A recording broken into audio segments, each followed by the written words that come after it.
What would happen if you prayed for 8 hours a day?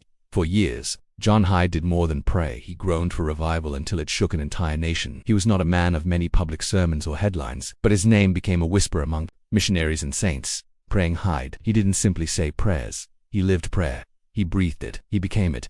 John Hyde arrived in India not as a celebrity preacher but as a humble missionary. And while others labored in preaching and programs, Hyde began to retreat into the presence of God. He would pray for hours, pleading with God for one soul each day. And when God answered, Hyde asked for 2, then 4. It wasn't a campaign. It was communion. A fire burned in his bones that would not be quenched. Hyde's prayers were not polished.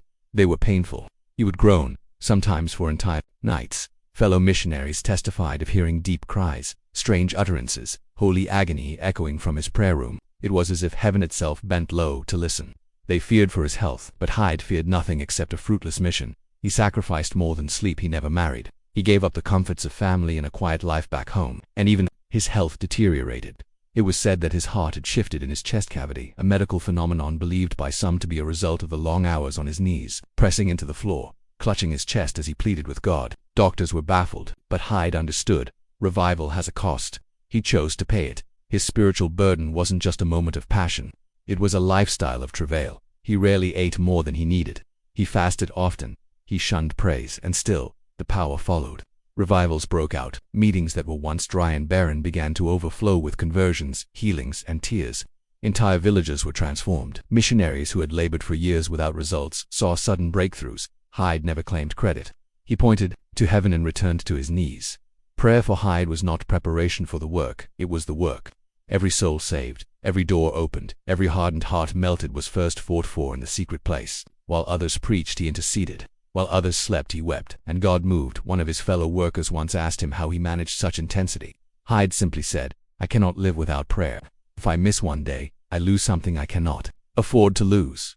John Hyde's story should disturb us, not in a negative way, but in a holy way, because while we scroll, he travailed. While we post, he pressed in. While we debate theology, he touched heaven.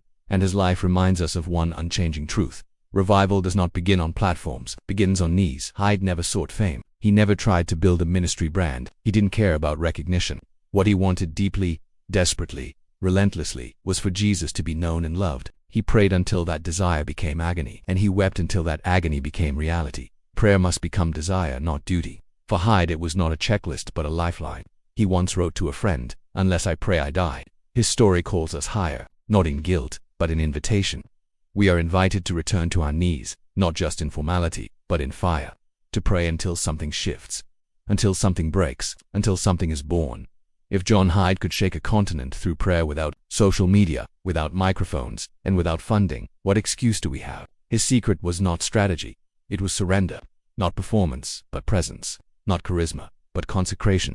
The church today needs fewer celebrities and more intercessors. We need fewer influencers and more groaners. Men and women who will stand between the porch and the altar, crying out, "Spare your people, O Lord." This is not romantic prayer. It's not aesthetic. It's messy. It's weeping. It's aching for souls. It's crying out for a dying generation. And it's the kind of prayer that brings heaven down. What will it take for us to pray like that? What will it take for us to lay down comfort, routine, entertainment, and ego to seek God like Hyde did? Revival is not accidental.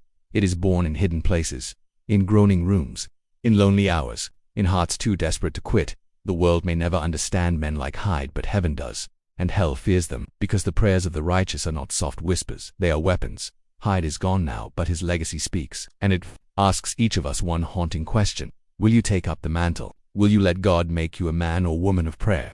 You don't need to be eloquent, you need to be hungry. You don't need a pulpit, you need a prayer life. If Hyde could do it, so can you. Not by might, nor by power, but by the Spirit. Men ought always to pray and not faint.